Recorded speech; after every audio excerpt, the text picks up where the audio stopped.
Sunday, June 19th, 2022, Monaco 64, home of alternative economics and contrarian views. So it's all in the news here in the UK. We're seeing a lot of strikes or industrial action, as they call it here in the UK. We're seeing demand for government action to help with the cost of living crisis or inflation. So I find it appropriate that we look today at the difference between the big government Keynesian paradigm and the small government sound money Austrian School of Economics paradigm. So we're going to look at the difference between Keynes and von Mises. And one thing I would say, Keynes would probably be one of the main guests at the World Economic Forum if he were still around, while von Mises, of course, would be persona non grata at the World Economic Forum. They wouldn't have him there. So before we go into the comparison between the two School of Economics camp, and I would say the Keynesian camp is not even a school of economics. It's just something that is there to justify inflation and big government, which is really not the way to run an economy or a household, for that matter. We need to go to the base of what an economy is. Of course, it's to run a proper household, and that's the origin of the word, the ancient Greek origin of the word. So as you can see here, yes, it's starting to heat up. All this industrial strike. FT reporting this morning, rail union warns disruption could last all year after pay talks fail. We also have been seeing protests in London. And this is quite an interesting picture here that I saw online from the Mirror. So people holding placards. Britain needs a pay rise. So who's going to give Britain a pay rise? Well, I expect they think government should do it, even though government and the Bank of England have been the main culprits for the inflation. And unfortunately, government, a lot of times, is a reflection of the masses. And unfortunately, a lot of people still think that government is the solution to everything, that government can pay them for a living. Another one, tax wealth, not workers. And I'm not saying that the very wealthy aren't benefiting from the current economic, financial, monetary environment, but they do so because of the system. The system favors them. So by taxing wealth, you're not going to solve the problem. You're just going to make it worse, because people who would otherwise invest their wealth to try to create more wealth and jobs, they won't do it. So another sign there, cut energy bills now. So how do you do that? How do you cut energy bills if they're set in the market, if the currency is collapsing, right? It's a shame we're not seeing protesters at the Bank of England saying, take us back to a sound money system, stop inflating the system, right? Or there's no one saying, stop the government spending. No, they want more. And that's why we're going to look at the Keynesian versus Austrian school today. So I'm going to go through Ludwig von Mises' profile. He's the most famous, I would say, economist in the Austrian School of Economics, even though the Austrian school really started in the late 1800s by other economists. Von Mises is seen as the biggest proponent of it, so we'll use von Mises. So let's go through the profile of Ludwig von Mises here. It's from the Mises.org website, the Mises Institute in Auburn, Alabama. So it says, one of the most notable economists and social philosophers of the 20th century, von Mises, in the course of a long and highly productive life, developed an integrated deductive science of economics based on the fundamental axiom that individual human beings act purposively to achieve desired goals. Even though his economic analysis itself was value-free in the sense of being irrelevant to values held by economists, Mises concluded that the only viable economic policy for the human race was a policy of unrestricted laissez-faire, of free markets, and the unhampered exercise of the right of private property, with government strictly limited to the defense of person and property within its territorial area. Von Mises was able to demonstrate that the expansion of free markets, the division of labor, and private capital investment is the only possible path to the prosperity and flourishing of the human race. That socialism would be disastrous for a modern economy because the absence of private ownership of land and capital goods prevents any sort of rational pricing or estimate of costs. And C, the government intervention, in addition to hampering and crippling the market, would prove counterproductive and cumulative, leading inevitably to socialism unless the entire tissue of interventions was repealed.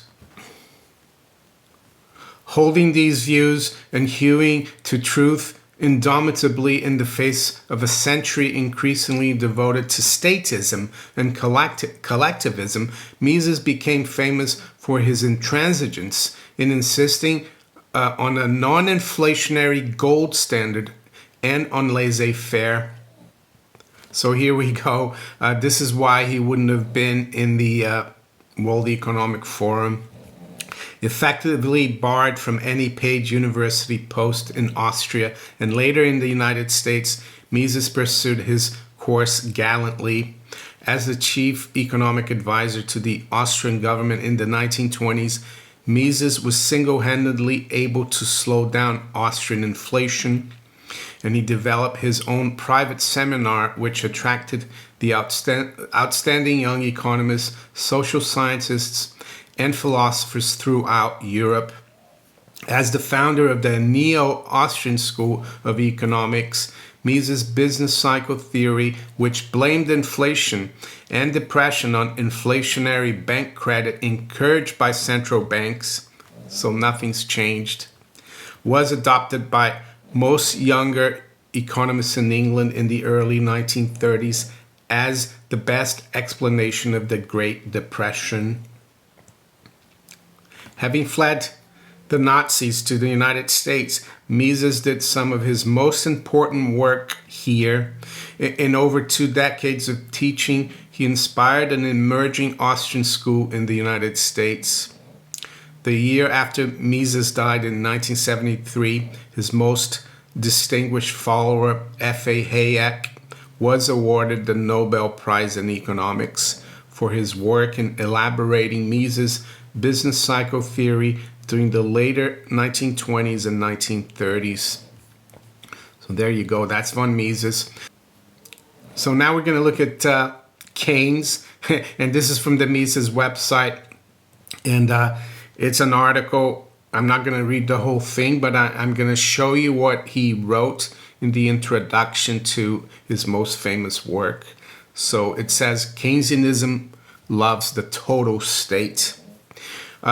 J.M. Keynes' famous foreword to the 1936 German edition of the General Theory.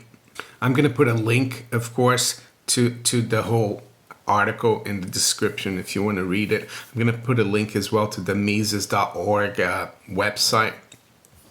So this is the important part here that gives the general idea of what Keynes was all about and why he would be at the World Economic Forum in Davos, of course, and he would be chums with Dr. Schwab, right? So the theory, this is what he said in the introduction of his, or the forward to the German edition.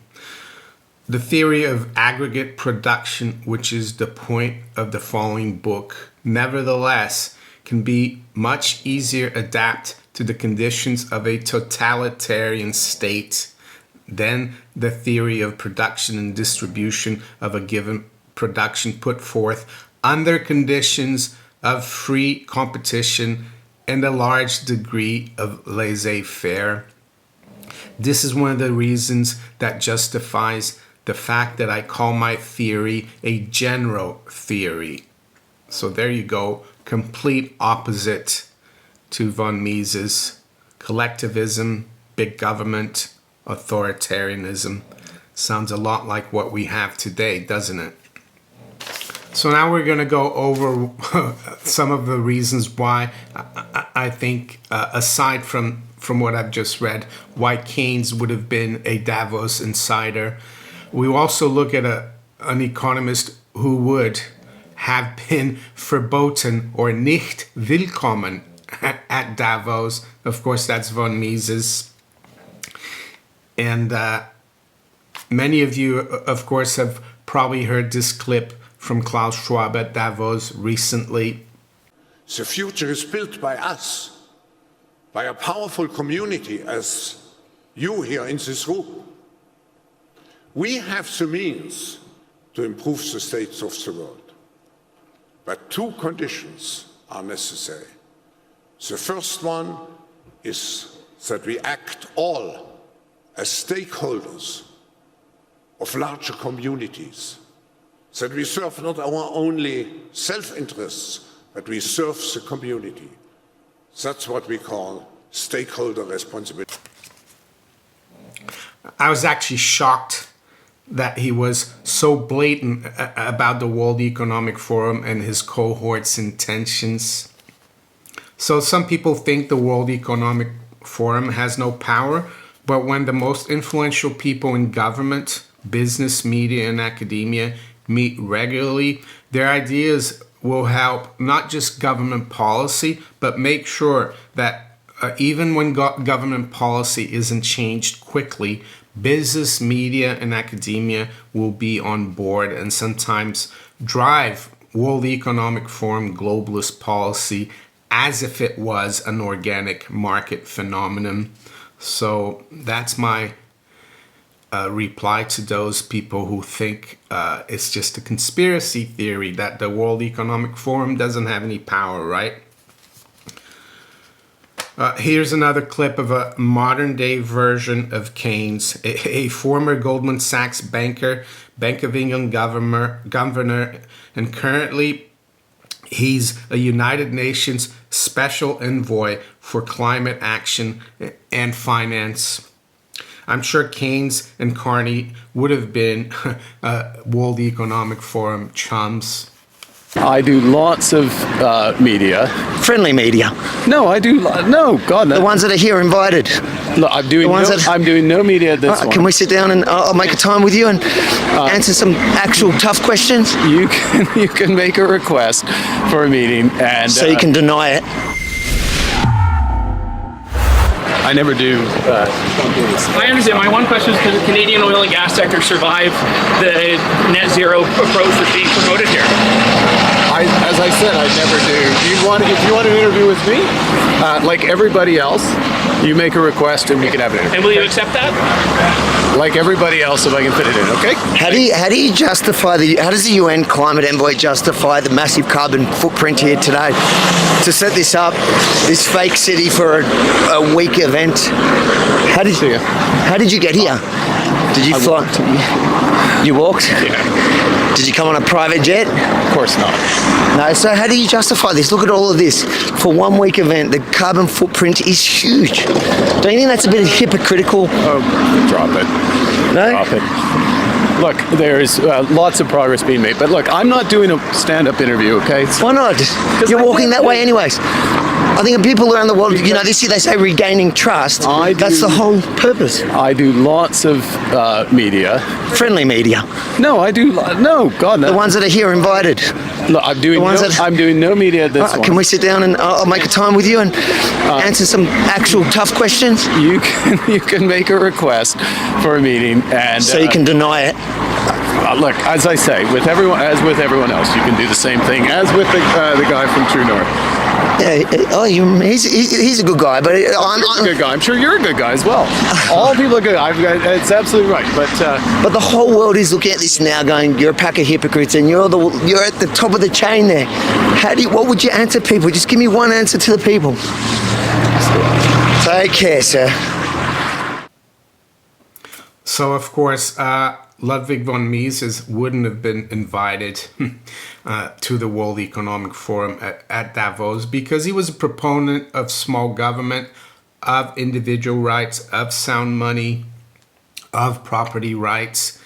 Of course, Klaus Schwab wants you to own nothing and be happy. So the complete opposite. And that's why he wouldn't have been invited. So to finish off, I'd like to highly recommend you look into the Austrian School through the Mises Institute and their blog. I discovered Austrian economics and the Mises Institute over 20 years ago, and it helped me discover that many of the things I believed about money, markets, and economics had no basis in reality. In short, it cured me of the Keynesian disease. So there you go. Mises was right about socialism and big government years ago, decades ago, and he's going to be proven right again now. And as I said, the only solution to our current cost of living crisis is the opposite of what the mainstream is pushing.